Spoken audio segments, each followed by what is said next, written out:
ملک کی سب سے بڑی عدالت نے نہایت بڑا فیصلہ سنا دیا۔ فل کورٹ کے ججز نے جسٹس قاضی فائز عیسیٰ کے خلاف صدارتی ریفرنس کالعدم قرار دے دیا۔ اثاثہ جات ریکوری یونٹ کے سربراہ اور مشیر شہزاد اکبر نے بھی فیصلے کا خیر مقدم کیا۔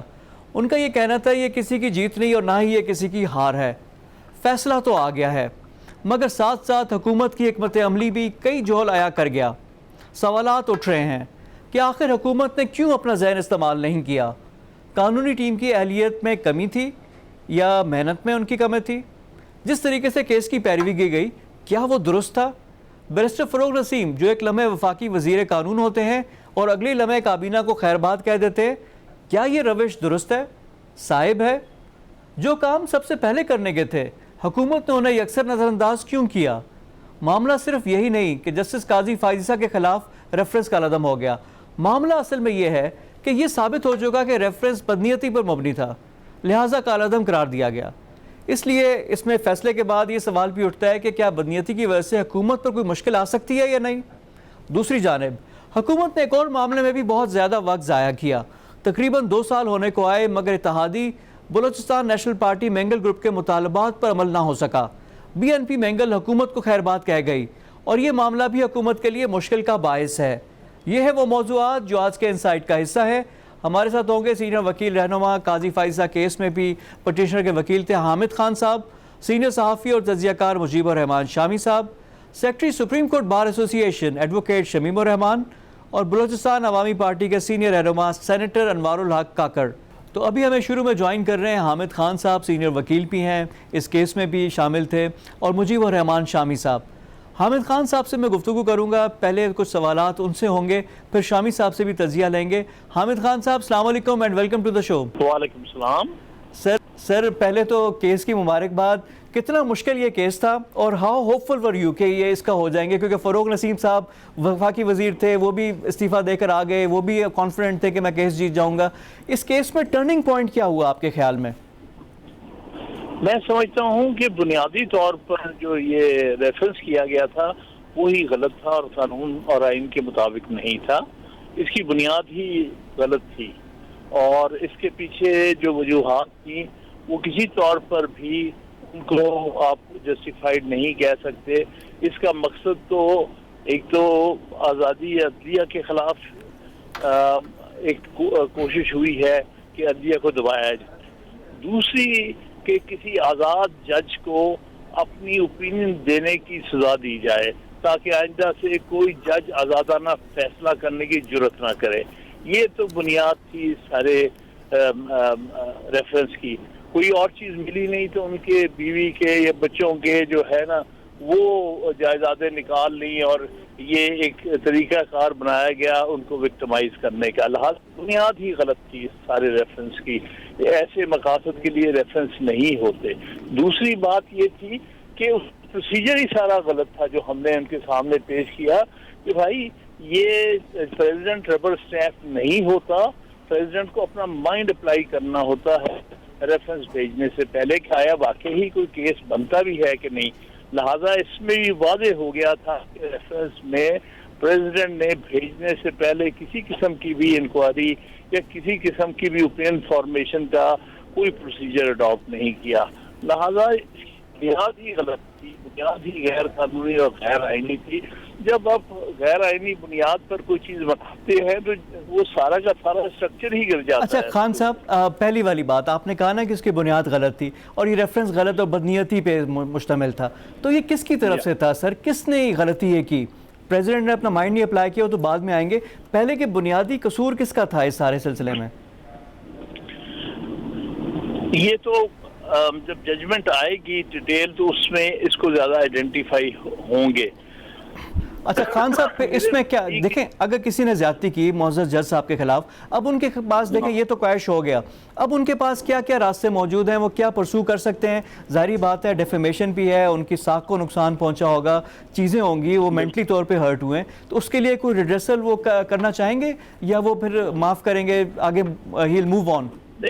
دیکھیے یہ تو ان کی چوائس ہے کہ اس کو مزید کیا آپشنز کیا ان کے پاس اویلیبل آپشنز کیا ہیں؟ آپشن ساری ہوتی ہیں، لیکن پھر بھی جج کو بڑا دل دکھاتے ہیں. ہم چاہتے ہیں کہ مملکت کا کاروبار چلے، جوڈیشری اپنا کام کرے، جتنے کم سے کم آپس میں فرکشنز ہوں اتنا ہی بہتر ہے، کیونکہ ملک کے مفاد میں یہی ہے کہ ہر ادارے جو ہے اپنا کام کرتے رہیں. یہ اس ریفرنس کے پیچھے بنیاد تھی وہ یہ تھی کہ ایک ججمنٹ انہوں نے دی تھی جس میں کہ انہوں نے کچھ مخصوص اداروں کے بارے میں کامنٹ کیا تھا کہ کام نہیں تھا کسی کو دھرنے پہ بٹھانا اٹھانا. یہ اس وجہ سے لگتا ہے کہ سینسٹیوٹی کچھ لوگوں کی ڈسٹرب ہوئی تھی کہ کون ہوتا ہے کوئی ہمارے بارے میں کامنٹ کرنے والا. بھائی تم بھی ادارہ ہو، یہ بھی ادارہ ہے، آپ اپنے آئین کے اندر رہتے ہوئے، اپنے اختیارات کے اندر رہتے ہوئے، قانون کے اندر رہتے ہوئے، اپنی اوتھ کی ریکوائرمنٹ کے اندر رہتے ہوئے اپنا کام کریں، اس سے باہر نکلنے کی نہ کوشش کریں. تو حامد خان صاحب معاملہ اب یہاں پہ ختم ہو جائے گا؟ دیکھیے میرا خیال میں تو فار ٹائمنگ تو ختم ہو گیا ہے، اب اس میں اور مزید نہیں. دوسری جہاں تک کورٹ کی ڈائریکشن ہے کہ جی ہاں ایف بی آر اپنے پروسیڈنگز کرے، تو ہمارا اپنا بھی یہی موقف تھا کہ یہ معاملہ انکم ٹیکس لا سے متعلقہ ہے. اس کے مطابق اگر پروسیڈ ان کی بیگم صاحب یا بچوں کے خلاف کرنا چاہتے ہیں تو کوئی روک نہیں رہا کہ قانون کی عملداری تو ہونی چاہیے چاہے کوئی بھی ہو، لیکن اس کا کسی طور پہ مس کنڈکٹ نہیں بنتا، یہ 2009 کے ریفرنس نہیں بنتا ہے. بات کوئی اور ہے اور آپ ریفرنس بنا رہے ہیں صرف لیے کہ کسی نہ کسی طرح سے اس کو وکٹمائز کیا جائے. دوسرا اس کا اثر جو ہے وہ جو ایسڈ ریکوری یونٹی جو کچھ بھی بنایا ہوا ہے، جو اس کو سربراہ بنایا ہوا ہے، جو سرویلنس کرتا پھرتا ہے دوسروں کی، یہ اس پر اثر آئے گا. کیونکہ اول تو ہم سمجھتے ہیں کہ ادارہ قانون کے مطابق نہیں بنایا گیا اے آر یو، اور ان کا یہ کام نہیں ہے کہ ججوں کے بارے میں یا کسی کے بارے میں جاسوسی کرتے پھریں. ان کا وہ بھی اس پر بھی اس کا اثر انداز ہو سکتا ہے فیصلہ. لیکن اگر ایک چیز ہو جائے تو پروسیجر اتنا جج کی پوسٹ کے لیے امپورٹنٹ ہے کہ ہم پروسیجر کی بیس پہ وہ مین چیز کو دیکھیں ہی نا. ابھی تو ایف بی آر کر رہی ہے، پہلے ہونا چاہیے تھا. پریزیڈنٹ کو بھی اپنا مائنڈ اپلائی کرنے سے پہلے کرنا چاہیے تھا، وہ انکوائری کر کے آگے چیز وہ کرتے. اب یہ چیزیں ہیں، لیکن فیوچر کے لیے بھی سر، فیوچر کے لیے بھی، کیونکہ جج کا عہدہ انتہائی اہم ہے، اس نے فیصلے کرنے ہوتے ہیں. اگر اس کے بارے میں کوئی اگر اس طرح کی چیز آتی ہے تو وہ پھر ہم اس طرف انڈر دا کارپٹ نہیں کر سکتے کہ پروسیجر فالو نہیں ہوا. اس پہ کیا کہیں گے؟ کیا دی فارم ہو، میں آخری بات نہیں سمجھا سر کہ اگر جج کے بارے میں اگر کوئی اتنی امپورٹنٹ چیز آ جاتی ہے، اس پہ پروسیجر لیپسز بھی ہیں، ڈیلے بھی ہیں، اگر یہ صحیح ہوتی چیز تو پھر کیا ہم لیپسز کی وجہ سے چھوڑ دیتے؟ بارے میں اگر آ جاتی ہے اس کا ریلیٹ کوئی کرپشن سے ہے، اس کا کوئی مس کنڈکٹ ایز سے ہے، تو وہ تو بڑی اہمیت کی بات ہے. اس کا اس میں تو کوئی کسی قسم کا جج ذات کے ساتھ جج کے بطور آفس کے حوالے سے کوئی کسی قسم کا الزام نہیں تھا. اس کو تو خام خواہ ایک اور میٹر کو گھسیٹ کے جس میں یہ کسی طور پر انوالو ہی نہیں تھے، اس کو گھسیٹ کے کوشش کی کہ ان کے خلاف مس کنڈکٹ کا کیس بنایا جائے، جو کہ واضح طور پر بدنیتی ہے، واضح طور پر اس کے پیچھے کوئی اور عناصر کام کر رہے ہیں. تو یہ بات نہیں تھی کہ کوئی مٹیریل بات ہے جو جج صاحب کے بارے میں، مٹیریل بات تو تھی کوئی نہیں، اور وہ بات سامنے ظاہر ہو گئی ہے. اب اس کے بعد ٹریل بھی دے دی گئی ہے کہ ہاں پیسے یہاں تھے اور یہاں سے بھیجے گیا اور یہ چیزیں خریدی گئی. تو اس میں کون سی کوئی آف شور کمپنی بنائی تھی، کس نے کیا چھپانے کی کوشش کی تھی، یہ ہر چیز واضح طور پہ تھی. خام خواہ کا ایک کیس بنایا گیا اور سارے ملک کو 1 سال سے زیادہ ایک ایسے نظام میں اور ایک ایسی کیفیت میں ڈالا گیا جس سے کہ کرائسس نظر آئی. تو اس چیز کو 100 دفعہ سوچنا چاہیے کہ آپ کوئی اس قسم کا قدم نہ اٹھائیں جس سے کہ آئینی نقصان ہو یا آئینی بحران پیدا ہو یا آپس میں اداروں کے درمیان کسی قسم کا کوئی کانفلکٹ آئے. تو یہ جس کسی نے بھی ریفرنس بنایا یا ایڈوائس کی ریفرنس کی، اس نے کوئی خدمت نہیں کی ہے آئین کی، آئینی اداروں کی. اور اس کی سزا بھی اس کو ملنی چاہیے. لیکن اب جو سپریم جوڈیشل کونسل میں کیس تھا اس کا کیا سٹیٹس ہے؟ ابھی ہے یہ ختم ہو جائے گا؟ ہو گیا، وہ کویش ہو گیا. اب سپریم جوڈیشل کونسل میں جانے کی ضرورت ہی نہیں، یعنی وہ ریفرنس ہی نہیں ہے. تو اب جی وہ ختم ہو چکا. اس نے ججمنٹ پہلا پڑھ لیں، وہ لکھا ہے کہ اٹ ہیز بین کویشڈ. جی اور شو کاز نوٹس جو ہے وہ لیپس ہو گیا ہے، کچھ بھی نہیں. وہ تو پروسیڈنگ سب ختم ہو گئی. تو یحییٰ آفریدی صاحب کا جو ایک تھا، انہوں نے کہا تھا کہ جو رسپونڈنٹ ہے یعنی قاضی فائز عیسیٰ کی، باقی انہوں نے کر دیا، اس کو ریجیکٹ کر دیا. اس کی کیا منطق کیا ہوگی؟ وہ صرف ان کا جج کا یہ اعتراض ہے کہ جج کو خود پٹیشن نہیں کرنی چاہیے. اس نے باقی ساری پٹیشن جو ہم نے بار ایسوسیشن یا بار کاؤنسل کی طرف سے کی تھی ان کو ایکسیپٹ کیا ہے منوان. لیکن اس حد تک انہوں نے باقی 9 ججز سے ڈفر کیا ہے کہ پرسنل پٹیشن جو ہے میں سمجھتا ہوں مینٹینیبل نہیں. بس اتنا ہی فرق ہے، اور تو باقی تو وہ پوری طرح متفق ہے فیصلے میں.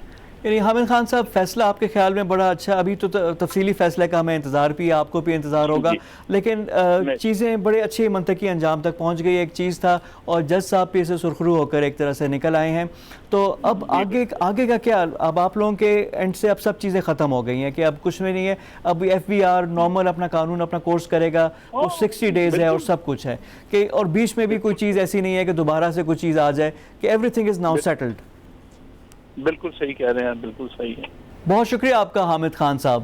ہمارے ساتھ موجود تھے advocate supreme court Hamid Khan صاحب، سینئر وکیل رہنما بھی ہیں اور اس سلسلے میں وکیل بھی تھے پورے کیس میں. اب ہم گفتگو کریں گے تجزیہ کار مجیب الرحمان شامی سے سارے ایشو پہ. مجیب الرحمان شامی صاحب سینئر جرنلسٹ ہیں، ویٹرن جرنلسٹ ہمارے سینئر، ان سے گفتگو کریں گے سارے ایشو پہ.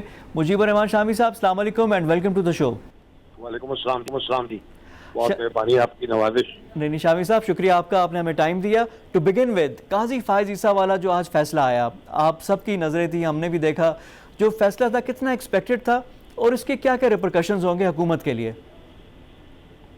دیکھیے، قاضی فائز عیسیٰ کا کیس کئی ماہ سے سپریم کورٹ میں چل رہا ہے، اور یہ سماعت کے دوران یہ بات بڑی واضح ہوئی تھی کہ جو ریفرنس دائر کیا گیا ہے اس کی بنیاد کوئی پختہ نہیں ہے، اور اس میں کوئی پراپر انکوائری نہیں ہوئی، کوئی تحقیقات نہیں ہوئی، ایک اقدام کر دیا گیا.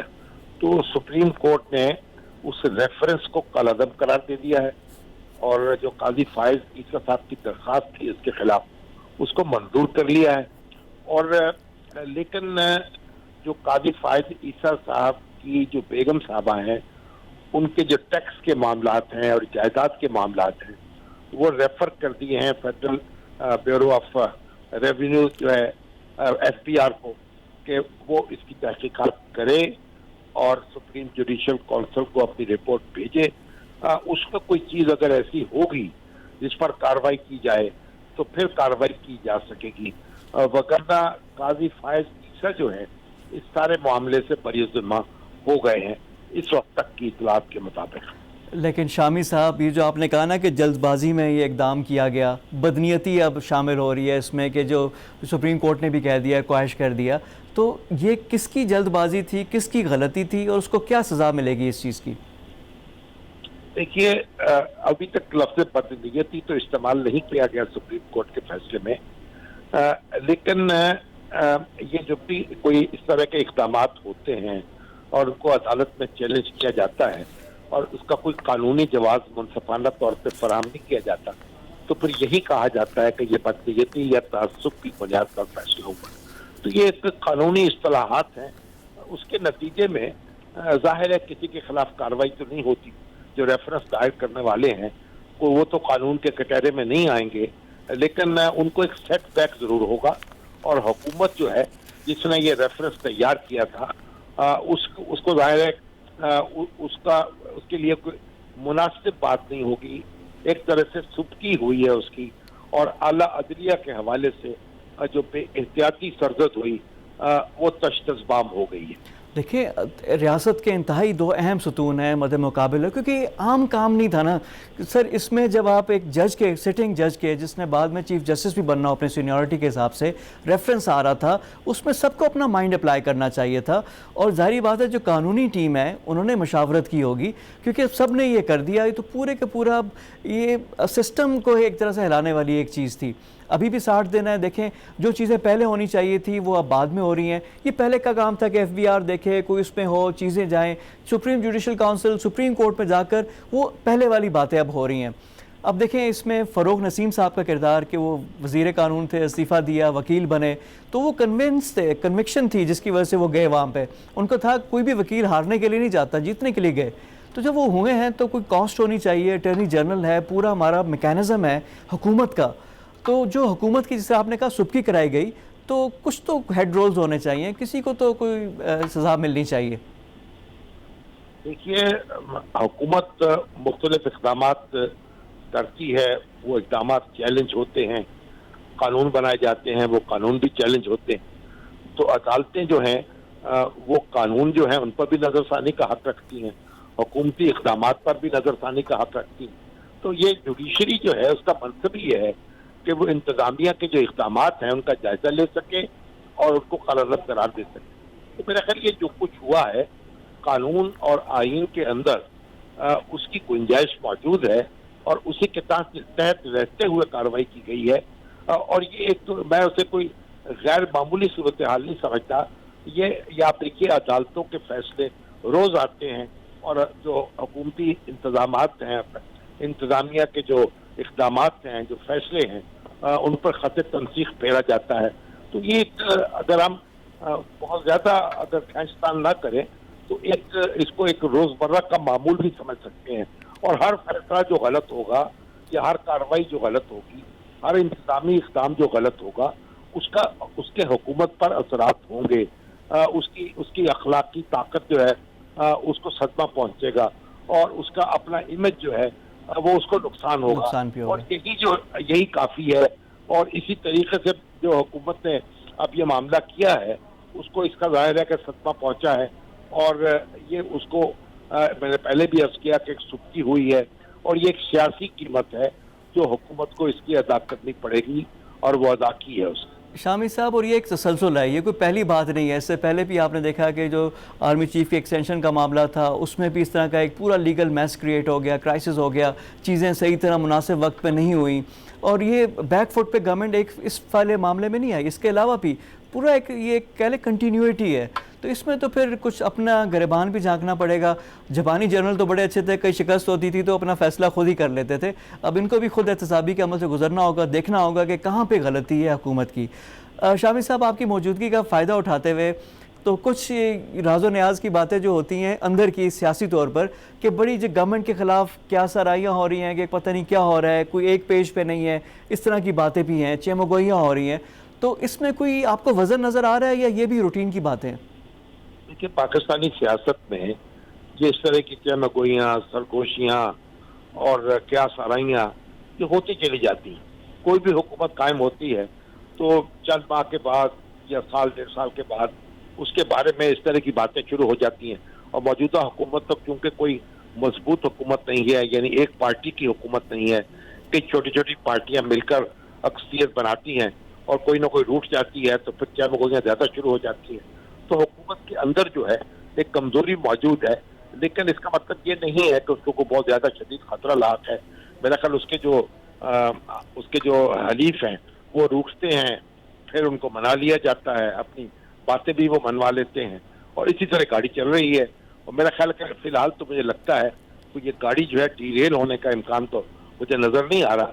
یعنی اور یہ جو بھی جو صورتحال ہے جو کورونا نے ایک خاص قسم کی صورتحال پیدا کر دی ہے، اس میں گاڑی جو ہے کچھ نہ کچھ تو بہرحال آگے چلتی ہی چلی جائے گی، ایسی معلوم ہوتا ہے.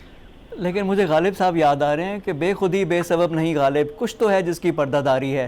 کچھ نہ کچھ تو شامی صاحب بتا ہی دیں، آپ کے پاس معلومات ہوتی ہیں کہ یہ ایسے نہیں. کچھ چلتا ہی رہتا ہے.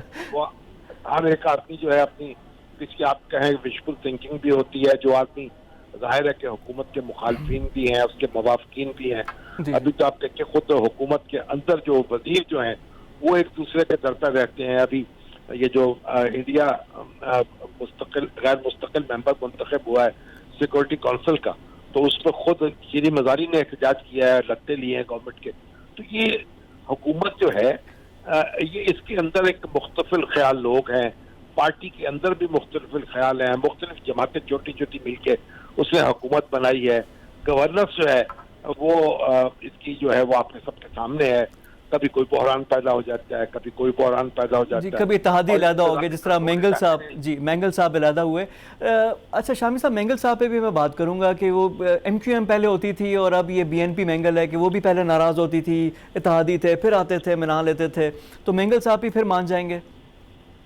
دیکھیے مینگل صاحب کی 4 نشستیں ہیں قومی اسمبلی میں, 1 سینٹ میں ہے, تو وہ ان کے الگ ہونے سے حکومت جو ہے تو ختم نہیں ہوئی, حکومت تو ابھی چل رہی ہے.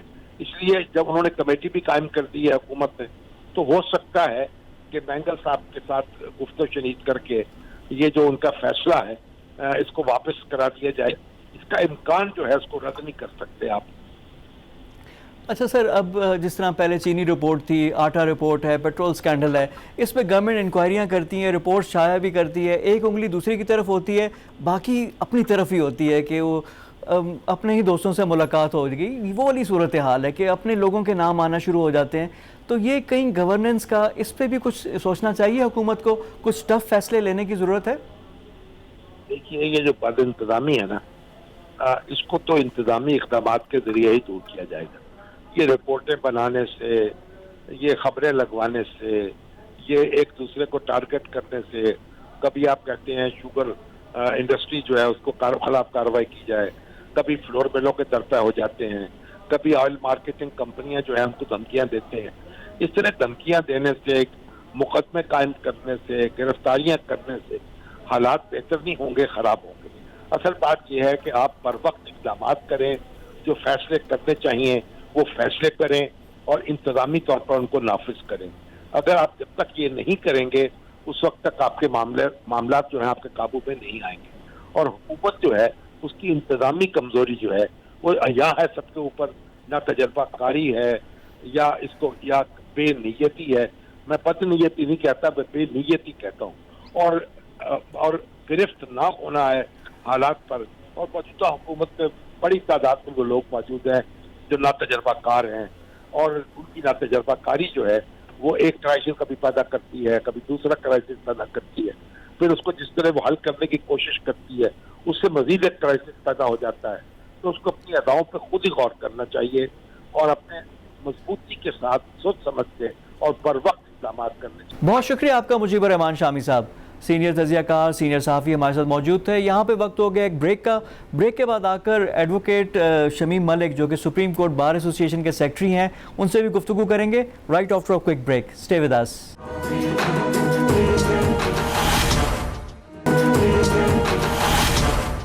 سپریم کورٹ کی طرف سے آج ایک تاریخی فیصلہ آیا. میرے ساتھ ابھی اس پہ گفتگو کرنے کے لیے موجود ہیں ایڈوکیٹ شمیم ملک, سیکرٹری سپریم کورٹ بار ایسوسی ایشن. جو سپریم کورٹ بار ایسوسی ایشن تھی اس نے بھی اس سلسلے میں تحریک چلائی تھی. ایک جو درخواست تھی اس میں ملک بھر کی جو ایسوسی ایشنز تھی اس میں سپریم کورٹ بار بھی موجود تھی. وکلاء کی ایپیکس باڈی ہے, ان کے سیکرٹری ہمارے ساتھ موجود ہیں, ان سے گفتگو کرتے ہیں. ایڈوکیٹ شمیم ملک صاحب السلام علیکم اینڈ ویلکم ٹو دا شو. جی وعلیکم السلام, تھینک یو ویری مچ. ملک صاحب, انتہائی تاریخی ایک واقعہ دیکھیں آپ کے سامنے, اور آپ خود اس کے وٹنس ہیں کیونکہ آپ خود پروسیڈنگز اٹینڈ بھی کر رہے تھے, آپ کورٹ روم میں بھی موجود تھے. کتنا یہ تاریخی فیصلہ ہے, اس کے مضمرات کیا کیا ہیں؟ دیکھیے تاریخی فیصلہ اس طرح ہے. سب سے پہلے جس طرح آپ نے فرمایا سپریم کورٹ بار ایسوسی ایشن بھی اس میں پٹیشنر تھی, اور میں سارا کریڈٹ سپریم کورٹ بار ایسوسی ایشن نہیں لینا چاہے گی, چونکہ دیکھیے اس کیس میں ٹوٹل 30 پٹیشنز تھیں, جس میں سے ایک صرف جو ہے وہ جج صاحب کی طرف سے تھی جو پٹیشنر تھے, اور باقی 29 پٹیشن جو تھیں یہ ڈیفرنٹ بار ایسوسی ایشنز کی طرف سے تھیں. اب جہاں تک آپ نے فرمایا کہ اس کے اثرات, وہ اب آپ یہ دیکھیے جن کے خلاف کوئی ریفرنس تھا وہ تو ایک پارٹی اس میں اس لیے ہو گئے کہ وہ اگریوڈ پارٹی تھے, لیکن اب یہ جو 29 پٹیشنز تھیں بائی ڈفرینٹ بار ایسوسی ایشنز, وہ کس طرح اگریوڈ تھے؟ وہ انہوں نے یہ سمجھا کہ یہ ایک بہت بڑی زد ہوگی principle of independence of judiciary پہ. اب تمام پاکستان کے وکلاء آپ کہہ سکتے ہیں کہ اس بات پر متفق تھے کہ یہ انڈیپینڈنس آف جوڈیشری کا جو کانسیپٹ ہے, جو کہ پاکستان کے آئین میں بنیادی جو پرنسپل آف ٹرائیکاٹمی آف پاورز ہے اس کا ایک سب سے اہم پرنسپل جو ہے وہ انڈیپینڈنس آف جوڈیشری ہے، اور تمام وکلاء اس بات پر متفق تھے کہ یہ انڈیپینڈنس آف جوڈیشری کے اوپر ایک زد پڑے گی اگر یہ ریفرنس کامیاب ہو جائے۔ اس میں سوال ملک صاحب سوال دیکھیں، یہ تو آئینی طریقہ کار ہے نا، یہ تو آئین میں درج ہے سپریم جوڈیشل کونسل کا، تو یہ سپریم جوڈیشل کونسل کے بجائے سپریم کورٹ میں معاملہ آنا یہ کس حد تک درست تھا؟ اور ظاہری بات ہے کہ آئندہ آنے والے ٹائم کے لیے اس کیس میں چلے نہیں، کہیں اور اگر جسٹیفائیڈ بھی ہو تو یہ پریسیڈنٹ کیا غلط سیٹ نہیں ہوگی؟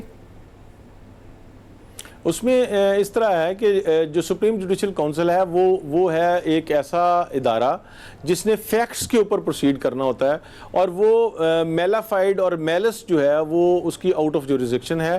اسی پوائنٹ پر سپریم کورٹ میں آیا گیا کہ چونکہ یہ جو ریفرنس ہے بار ایسوسیشنز یہ سمجھتی ہیں کہ یہ کوئی کسی فیکٹس کی وجہ سے نہیں ہے، رادر یہ ایک motivated on the basis of some malice اور میلافائڈی بائی دی گورنمنٹ ہے، لہٰذا اس عدالت کی جوریسڈکشن اسی وقت بننی تھی کہ بدنیتی کی بات آ گئی، تو یہ بدنیتی کس کی ہے؟ ہو از ریسپانسبل؟ اور اگر کسی کی بدنیتی ثابت ہو جاتی ہے سپریم کورٹ سے، اس کے خلاف کیا کارروائی ہو سکتی ہے؟ اب دیکھیے یہ جو ریفرنس ہے وہ اس کے اندر بنیادی تو بات ہی یہی تھی، لیکن اب آپ کا اگلا سوال یہ ہے کہ اگر وہ بدنیتی کس کی ہے، اگر وہ ثابت ہو جائے تو کیا کارروائی؟ یہ دو سوال آپ کے بڑے اہم سوال ہیں۔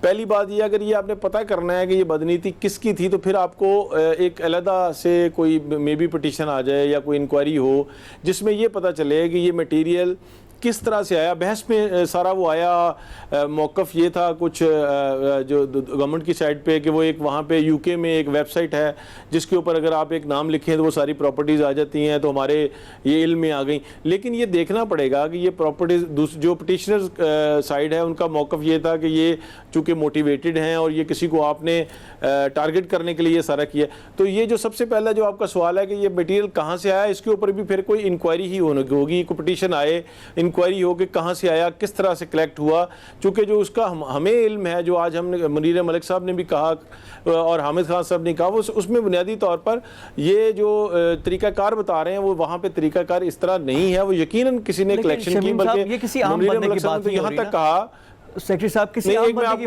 بات نہیں، ایک بات صرف، جی پلیز صرف ایک بات، منیر ملک صاحب نے یہ کہا کہ جس ویب سائٹ کی یہ بات کر رہے ہیں کہ وہاں سے انہوں نے لیا، اس کے اندر اگر آپ جائیں تو آپ کو ایک فی دینی پڑتی ہے، اس فی کی ریسیٹ ملتی ہے، آپ کو ایک ای میل آتی ہے، پھر آپ کو وہ ای میل پہ انفارمیشن دیتے ہیں۔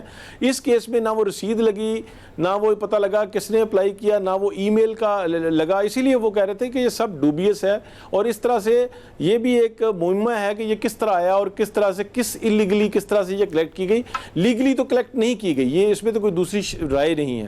اب جو آپ نے فرمایا کہ اگر یہ پتہ چل جائے کس نے کیا تو اس کے خلاف کارروائی کیا ہوگی، اس کے لیے بھی someone will have to approach the court and court will decide کہ اس میں اگر جب یہ پتہ چلے گا کہ کس نے کس طرح سے یہ کلیکشن کی، کیا انلیگیلٹی اس میں ہوئی، تو پھر اس کی بنیاد پر، اس مٹیریل کی بنیاد پر یہ بھی کوشچن ہوگا کہ اب ان کے خلاف کیا کارروائی ہو سکتی ہے، جو بھی رسپانسبل اس انکوائری کے نتیجے میں نکلیں کہ ان لوگوں نے اس طرح سے کلیکٹ کر کے اس کا پھر کارروائی آگے جب دیا، پھر کون لوگ ذمہ دار۔ میں بیچ میں سوال کرنا چاہ رہا تھا، وہ یہ ہے کہ کسی عام آدمی کی بات نہیں ہو رہی، یہ ایک انتہائی معزز ہمارے جسٹس ہیں، جج ہیں، جنہوں نے سب کو انصاف دینا ہے، اگر ان کے بارے میں کوئی چیز ہے تو پروسیجرل اگر آپ کہیں کہ یہ طریقہ کار غلط تھا، کس نے کیا، لیکن ایک چیز جو موجود ہے اس کو بھی تو دیکھنا چاہیے نا۔ اور ابھی بھی جو ابھی کیس ہوا ہے پریزیڈنشل ریفرنس وہ گیا ہے، لیکن اب یہ 60 دن گیا ہے ایف بی آر کے پاس، معاملہ سپریم جوڈیشل کونسل سے تو ابھی نہیں ختم ہوا نا، وہاں پہ تو موجود ہے۔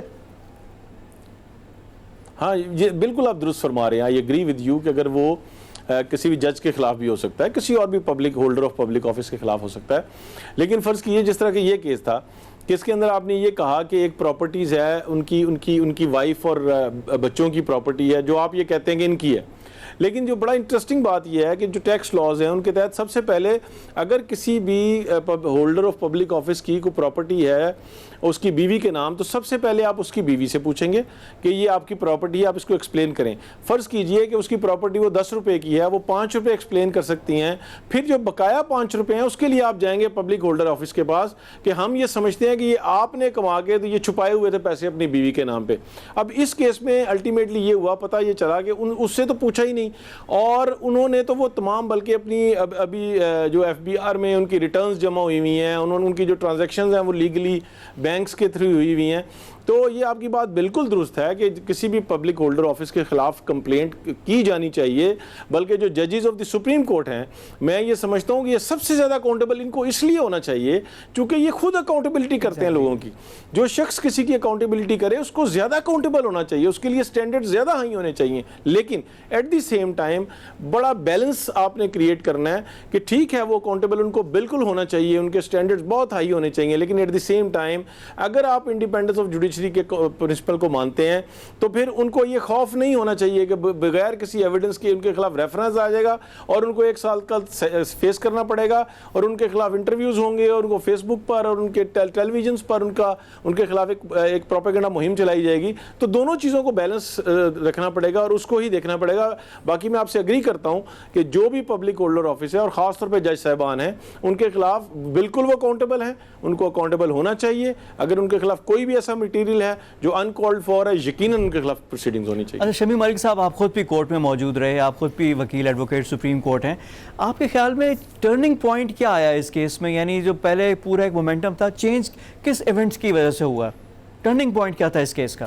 دیکھیے میں سمجھتا ہوں ٹرننگ پوائنٹ اس وقت تھا کہ جب جج صاحب کی بیگم صاحبہ جو ہیں وہ, بلکہ پہلے تو جب جج صاحب خود آ گئے اور انہوں نے یہ کہا کہ I am only a messenger of my wife. I am here as a petitioner. I am not here as a judge. I am not demanding any privilege here. I am only as a petitioner, and then I am messenger of my wife because her father is suffering from cancer, and she is so upset, and her father is so upset that she wants to address the court if this court permits the address of her wife. Ultimately court reached the conclusion کہ جی وہ address ہوا. اب بنیادی طور پر جب وہ address ہوا اس کے اندر ملک صاحب اس سے پہلے بھی کورٹ کے جو رجحان نظر آ رہا تھا وہی تھا کہ ایف بی آر کو بھیج دیں گے تو ایف بی آر غلط فورم ہے, ایف بی آر پہ جانا چاہیے. 60 ڈیز کی بات تو پہلے سے ہو رہی تھی, ان کی وائف کے بیان سے پہلے یہ باتیں ہو رہی تھی. لیکن اگر وائف ان کی سٹیٹمنٹ نہ ہوتی تو شاید ایف بی آر کو اور طریقے سے بھیجا جاتا. اب دیکھیے میں اب آپ سے عرض کرتا ہوں سٹیٹمنٹ کے بعد کیا ہوا.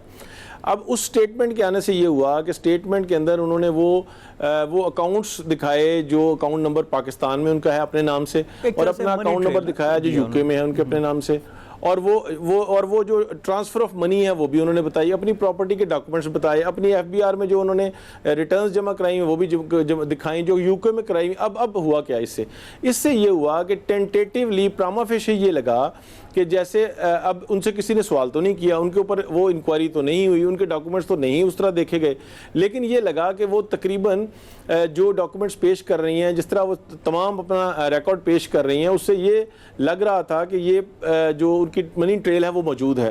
اب اگر منی ٹریل موجود ہے اور اس میں اگر کوئی irregularity ہے, اس میں کوئی ایسی چیز ہے جو کہ جس کی ایکسپلینیشن وہ ایک آدھ چیز کی نہیں بھی دے سکتی, تو پھر تو وہ لا موجود ہے نا. ایف بی آر جو ہے ان کے خلاف پروسیڈنگز کر سکتی ہے, جو بھی ان کے لیے پینلٹی ہے وہ ایف بی آر کر سکتی ہے. تو پھر اگر کوئی irregularity کی بات آ گئی, illegality تو ختم ہو گئی, یہ بات تو ختم ہو گئی نا کہ ہے ہی نہیں ایکسپلینیشن اور پیسے ہی خاوند کے ہیں. تو جب یہ بات آ گئی تو اب وہ ایف بی آر تو ظاہر ہے پروسیڈ تو ایف بی آر کو کرنا چاہیے. اچھا ملک صاحب, اب آگے کی بات کرتے ہیں. اب اتنے سارے چیزوں سے گزرے ہیں جج صاحب بھی, اب جج صاحب سپریم کورٹ کے جج بھی ہیں, حکومت کے کیسز بھی آئیں گے, چیزیں بھی ہوں گی, وہ فیصلے بھی کریں گے. تو یہ کتنا مشکل ہوگا اور اس کا کیسے بیلنس کیسے ہوگا کہ جی یہ فیصلہ ٹھیک تھا نہیں تھا, یہ تو باتیں. اب اس کا سولوشن کیا ہوگا جب اتنی کنفرنٹیشن ہو گئی, صدارتی ریفرنس گیا, اس پہ پوری گورنمنٹ کی مشینری تھی, وزیر اعظم بھی تھے, وزیر قانون بھی تھے, تو اب آگے ہوگا کیا؟ نہیں, میں نہیں سمجھتا اس سے کوئی بہت زیادہ فرق پڑے گا. یقیناً ایک فرق تو آپ سمجھتے ہیں کہ آفٹر آل ججز are also a human being, تو وہ ایک تو ہوگا. اس سے پہلے میں آپ سے یہ عرض کر دوں کہ یہ جو بات آپ نے ایف بی آر والا کوشچن کیا, اس میں 3 جج صاحبان نے جی انہوں نے اس بات کی حد تک تو اگری کیا ہے کہ وہ ریفرنس جو ہے انہوں نے کواش کر دیا اور یہ پٹیشنز ایڈمٹ کر لیں, لیکن جو میجورٹی ڈیسیژن یہ آیا کہ اتنے دن میں یہ ایف بی آر میں جائیں گی, اتنے دن میں یہ پروسیڈنگ ہوگی, اتنے دن میں آپ نے دیکھا وہ ٹائم لائن دی ہے, اس کے اوپر وہ 3 جج صاحبان نے ڈیفر کیا ہے, انہوں نے اس پورشن آف دی ججمنٹ سے ڈیفر کیا ہے. اور اب یہ جو آپ کا سوال ہے کہ اب کیا ہوگا، میں آپ سے عرض کروں بالکل بے شک ایک ہیومن فیکٹر تو اس میں موجود ہے، لیکن الٹیمیٹلی جو جج آف دی سپریم کورٹ ہے he is to decide the cases in accordance with law under the constitution. جج صاحب اس سے باہر نہیں جا سکتے. اگر اس فیصلے کی وجہ سے ان کے اوپر وہ اس کانسٹیٹیوشن سے باہر جائیں گے، اگر ان کے کسی ایکٹ سے یہ پتہ چلے کہ ان کے فیصلوں پر اس بات نے اثر ڈالا ہے یا وہ کوئی گورنمنٹ کے خلاف ہیں، تو ہم سب سے پہلے یہ آواز اٹھائیں گے کہ جج صاحب کی یہ ذمہ داری ہے کہ اب وہ اسی طرح سے آئین اور قانون کے اندر رہ کر فیصلے کریں جس طرح وہ پہلے کرتے رہے ہیں، اور یہ ان کی بنیادی ذمہ داری ہے. مستقبل کی ایک تصویر آ رہی ہے کہ دیکھیں جس طرح ان کی سینیورٹی ہے، اگلے 2-3 سال میں کسی آفس کا حلف لیں گے صدر مملکت سے. صدر مملکت وہی ہے جنہوں نے صدارتی ریفرنس ان کے خلاف دائر کیا ہوا ہے. تو بڑا عجیب سا پکچر ہوگی.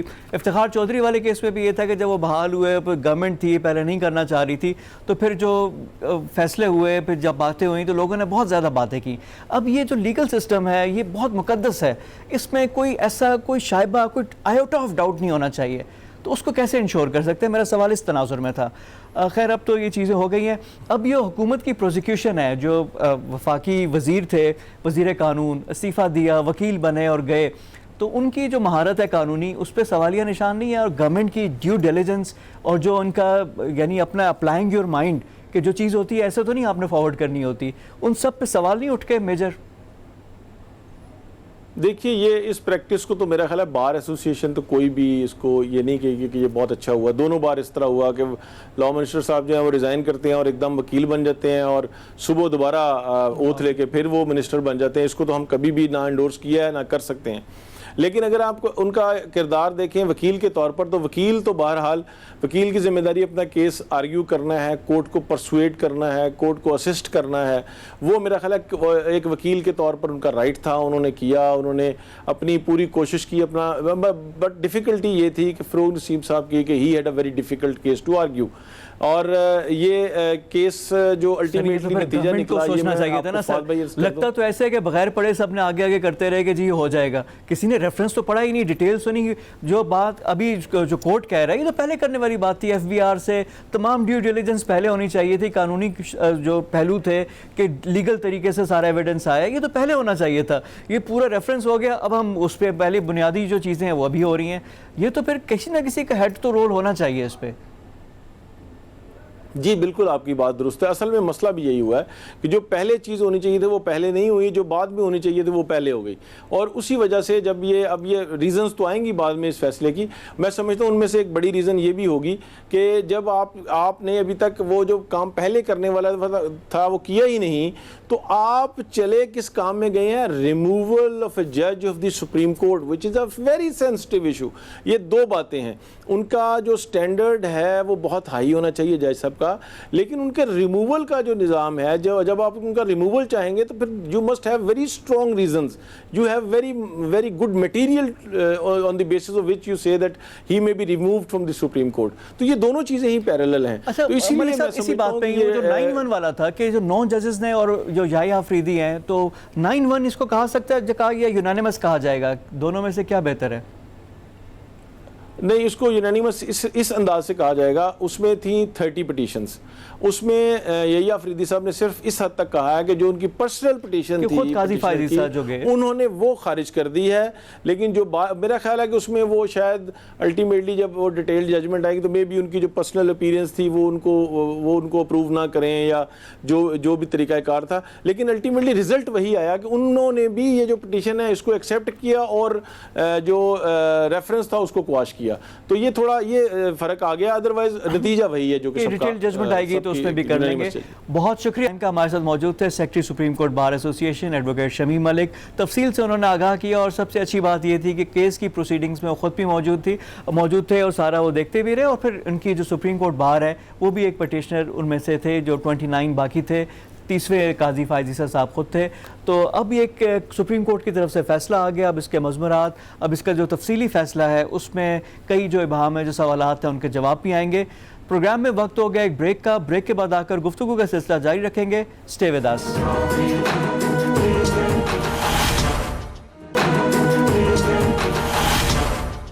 بریک کے بعد پروگرام میں دوبارہ خوش آمدید. میرے ساتھ ابھی پروگرام میں موجود ہیں سینیٹر انوار الحق کاکڑ. یہ بلوچستان عوامی پارٹی کے کو فاؤنڈرز میں سے ہیں. بلوچستان گورنمنٹ میں بھی اپنی خدمات سر انجام دی ہیں. اسپوکس پرسن بھی تھے, ایڈوائزر بھی تھے انفارمیشن کے 2015 سے 2018 تک. اس کے بعد یہ آپ سینیٹر ہیں. تو سینیٹر کاکڑ ہمارے ساتھ موجود ہیں. بلوچستان کی صورتحال جو بی این پی مینگل کا ایک حکومت سے علیحدگی ہے, بلوچستان کے مسائل کیا ہو رہا کیا ہے بلوچستان میں, تمام امور جانیں گے. ریلیونٹ پرسن ہمارے ساتھ موجود ہیں انوار الحق کاکڑ صاحب, ان سے ہم گفتگو کرتے ہیں. کاکڑ صاحب السلام علیکم اینڈ ویلکم ٹو دا شو. وعلیکم السلام, بہت شکریہ جی. کاکڑ صاحب بلوچستان میں ہو رہا کیا ہے؟ مینگل صاحب اس سے پہلے بھی پچھلے سال بھی انہوں نے کہا تھا کہ ہمارے مطالبات پورے نہیں ہو رہے. اس دفعہ پھر اتحادیوں میں آپ لوگ بھی شامل ہیں, بلوچستان عوامی پارٹی. معروضی حالات ہیں کیا بلوچستان کے؟ بہت شکریہ جی. دیکھیں, اس میں جو دو نکات ہیں ان کو سمجھنا بہت ضروری ہے. ایک بلوچستان نیشنل پارٹی ہے جو کہ ایک پارلیمنٹری اسٹرینتھ کے ساتھ نیشنل اسمبلی میں اور پروونشل اسمبلی میں موجود ہے. وہ بلوچستان کے ایک سیکشن آف سوسائٹی کو ریپرزینٹ کرتے ہیں, وہ ہول آف بلوچستان کو نہیں ریپرزینٹ کرتے. پی ٹی آئی کی نظر میں ان کی اہمیت ایز اے ایلائی یقیناً ہے, اور وہ ان کو کوشش بھی کر رہے ہیں کہ ان کے ساتھ ریکنسائل کریں. یہ دو سیاسی جماعتوں کا پارلیمانی نظام کے اندر فیڈرل گورنمنٹ کے حوالے سے ایک ارینجمنٹ ہے. وہ قطعاً ایسا نہیں ہے کہ وہ پورے کے پورے بلوچستان کی ریپرزنٹیشن کر رہے ہیں یا سول نمائندگی ان کے ہاتھ میں. بلوچستان کا مسئلہ ان کے پوائنٹ آف ویو سے ظاہر ہے, ان کا ایک اپنا پرسپیکٹو ہے, اس پرسپیکٹو میں وہ بیان کرتے ہیں. اس سے ہٹ کے ہماری پارٹی ہے, جمعیت علماء اسلام وہاں پر ہے, عوامی نیشنل پارٹی ہے, ہزارہ ڈیموکریٹک پارٹی ہے, جمہوری وطن پارٹی ہے, کچھ آزاد اراکین بھی ہیں. یہ تمام لوگ بھی جو بلوچستان کے لوگ ہیں, عوام ہیں, ان کی مختلف سطح پہ نمائندگی کرتے ہیں, اور وہ آؤٹ لک شیئر نہیں کرتے ہیں جو بی این پی مینگل کا ہے. لیکن کاکڑ صاحب, آپ لوگوں نے بھی, جو آپ کی جماعت ہے باپ ہے بی اے پی بلوچستان عوامی پارٹی, پچھلے دنوں آپ لوگوں نے بھی ایک بیٹھک کی تھی اور آپ لوگوں نے حکومت سے کہا تھا کہ ہمیں ایک وزارت اور ملنی چاہیے. کیا بلوچستان میں جو آن گراؤنڈ کام ہو رہے ہیں, جو زمینی حقائق ہیں, گراؤنڈ ریالٹیز ہیں, وہ کیا پچھلے ادوار سے کچھ بہتر ہے؟ کیا ڈفرینس کیا ہے؟ دیکھیں جی, ہمارا ہمیشہ سے یہ موقف رہا کہ بلوچستان جو ہے نا, اس کا جو مسئلہ ہے, ایک تو یہ ہے کہ وہ ہاف آف پاکستان ہے, 44% ہے اس کا لینڈ ماس, اور ریسورسز جو ہمارے پاس اویلیبل ہیں, ایک تو سکارسٹی آف ریسورسز ہے, اور دوسرا جو اویلیبل ریسورس ہے اس کی مس مینجمنٹ ہے. یہ دو چیلنجز ہیں. سکارسٹی آف ریسورسز کے لیے ہم جتنے بھی کانسٹیٹیوشنل فورمز ہیں ان پہ اپنی اسٹرگل جاری رکھتے ہیں, کوشش کرتے ہیں کہ وہ ایڈریس ہو فیڈرل گورنمنٹ کے ساتھ مل کے ایک پارٹنرشپ کے انداز میں.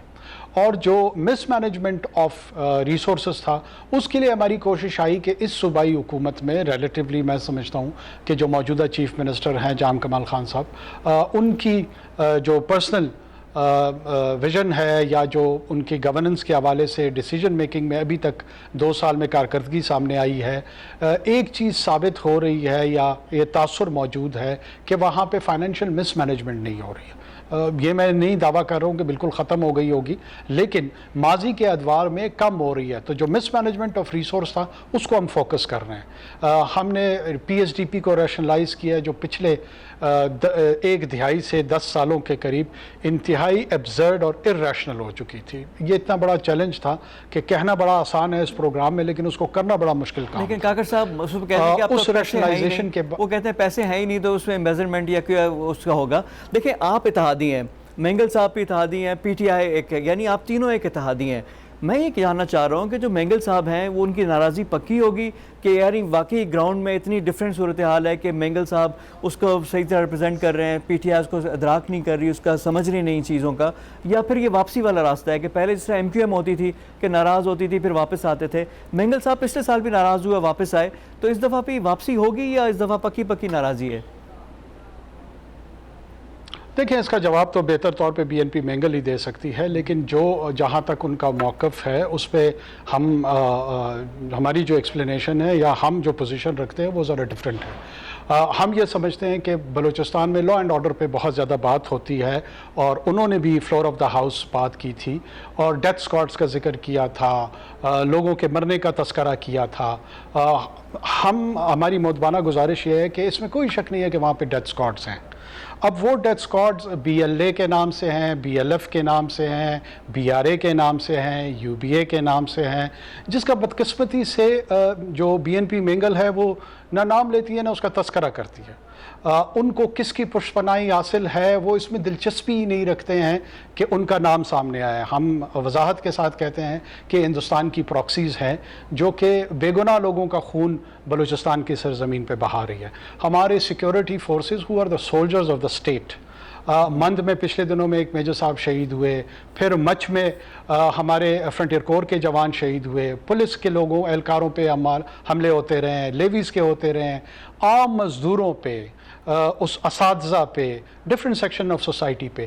یہ وہ ڈیتھ اسکواڈ کے کارندے ہیں، یہ وہ تھگز، وہ ٹیررسٹ ہیں جو ہم سمجھتے ہیں کہ بنیادی طور پر ان کی وضاحت ضروری ہے۔ ان کی پوزیشن جب ریسٹ آف دا پاکستان میں وہ ہوگی جو ایکچولی یہ ہیں، جس ریئلٹی کو یہ ریپرزینٹ کرتے ہیں، اس کی وضاحت نہیں ہو پاتی، نہ میڈیا میں ہو پاتی ہے، نہ بعض اوقات فلور آف دا ہاؤس ہو پاتی ہے، جس سے حقیقت بلرڈ ہو جاتی ہے بلوچستان کی، اور لوگ کنفیوژن کا شکار ہو جاتے ہیں۔ سب سے پہلے تو اس کنفیوژن کو دور کرنا چاہیے۔ ڈاکٹر صاحب، اینٹی اسٹیٹ ایلیمنٹس سے ہمیں معلوم ہے، لیکن کچھ لوگ ناراض بھی ہیں نا۔ دیکھیں، احساس محرومی تو ہے بلوچستان میں۔ اگر آپ ٹریول کرتے ہیں، میں خود بھی ٹریول جب بلوچستان میں کیا تو حالات تو باقی پاکستان جو ڈیولپمنٹ ہے اس کے لحاظ سے آبادی کا بھی دیکھیں بہت کم ہے، ایریا بہت زیادہ ہے، اس لحاظ سے صحیح طرح جسٹس نہیں ہو سکا۔ اس کا بھی ذرا ہونا چاہیے، اس کا بھی کوئی سولوشن ہونا چاہیے کہ وہاں پہ بھی، تاکہ لوگوں کو انکلوسیونیس کا احساس ہو۔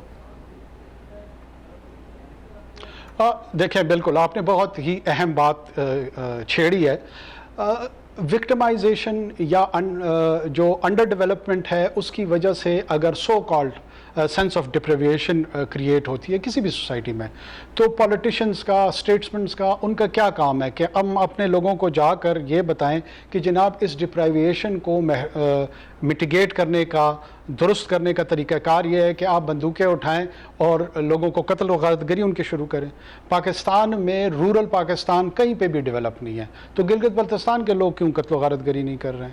تو انٹیریئر سندھ کے لوگ کیوں قتل و غارت گری نہیں کر رہے ہیں؟ ساؤتھ پنجاب کے لوگ کیوں لاہور کے لوگوں کو نہیں مار رہے ہیں؟ دیکھیے، وائلنس کی not be rationalized on the basis of deprivation. Deprivation اگر کہیں پر ہے، اس کو میٹیگیٹ کرنے کا کانسٹیٹیوشن نے طریقہ دیا ہوا ہے، اور اس طریقہ کار کے آپشنز اویلیبل ہیں بلوچستان کے لوگوں کو۔ ہم پروونشل اسمبلی میں اپنے آپ کو ریپرزینٹ کرتے ہیں، سینٹ میں ریپرزینٹ کرتے ہیں، نیشنل اسمبلی میں ریپرزینٹ کرتے ہیں، فیڈرل گورنمنٹ میں ہمارا حصہ ہے۔ کاکڑ صاحب، جو گلہ آتا ہے نا انہی عوامی ریپرزینٹیٹیو پہ، جو آپ کہہ رہے ہیں نا، وہ اپنا رول نہیں میرا خیال ادا کر پا رہے، جس کی وجہ سے یہ ساری چیزیں ہیں۔ آپ نے بھی یہ پوائنٹ آؤٹ کیا۔ اب دیکھیں، قومی اسمبلی میں پہلے 14 سیٹیں تھیں، 3 بڑھا دی، 17 ہو گئیں، سینٹ میں برابر کی ریپرزنٹیشن ہے۔ اب دیکھیں، ہمارے دشمن ہیں، ان کے لیے ایک بریڈنگ گراؤنڈ بنا ہوا ہے۔ آپ افغانستان سے دیکھ لیں، آپریٹ کر رہے ہیں، جو کلبھوشن تھا ایران سے آیا تھا۔ بلوچستان کی سرحدیں بھی بڑی پورس ہیں، بڑی، یعنی آپ کا افغانستان بھی، ایران بھی، پھر سمندر کا ایک بڑا ایریا آپ لوگوں کے پاس ہے۔ تو چیلنجز ہمارے سامنے بے تحاشا ہیں۔ اس میں پھر ہمیں، یعنی ان کی جو جنگ ہے اس کا بھرپور جواب دینا پڑے گا، اور نظریاتی جو آئیڈیالوجیکل جو ہمارے نوجوانوں کو ورغلا رہے ہیں، جو ہماری جو ڈویژنز ہیں، ان کو جو فشرز ہیں، ان کو فائدہ اٹھا رہے ہیں، تو اس کا ایک نیشنل لیول پہ، ایک اسٹریٹجک لیول پہ رسپانس ہونا چاہیے۔ دیکھیں، میرے خیال میں اسٹیٹ اپریٹس میں شاید اس کے اسٹریٹجک انڈرسٹینڈنگ موجود ہے۔ بعض اوقات میڈیا میں، انٹیلیجنشیا میں اس طرح کی اویئرنیس یا کمپریہنشن نہیں ہوتی، لیکن بہت سارے جگہوں پہ یہ ریئلائزیشن موجود ہے۔ اب میں آپ کو پھر مودبانہ گزارش کروں گا کہ اگر کوئی آنیسٹ اسسمنٹ دینا چاہتا ہے بلوچ نوجوان کے لیے یا بلوچستان کے لوگوں کے لیے، نوجوانوں کے لیے، کسی بھی صورت میں ریڈ لائن جو ہے وہ وائلنس ہے۔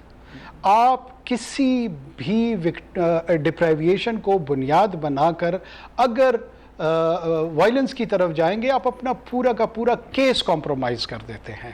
یہ ایٹیٹیوڈ جو ہے یہ درست نہیں ہے۔ اور اگر میں خود یہ مورل کریج نہیں شو کروں گا بینگ اے بلوچستانی اور اس کے خلاف آواز نہیں اٹھاؤں گا تو باقی پاکستان کو کیا سمجھ آئے گی؟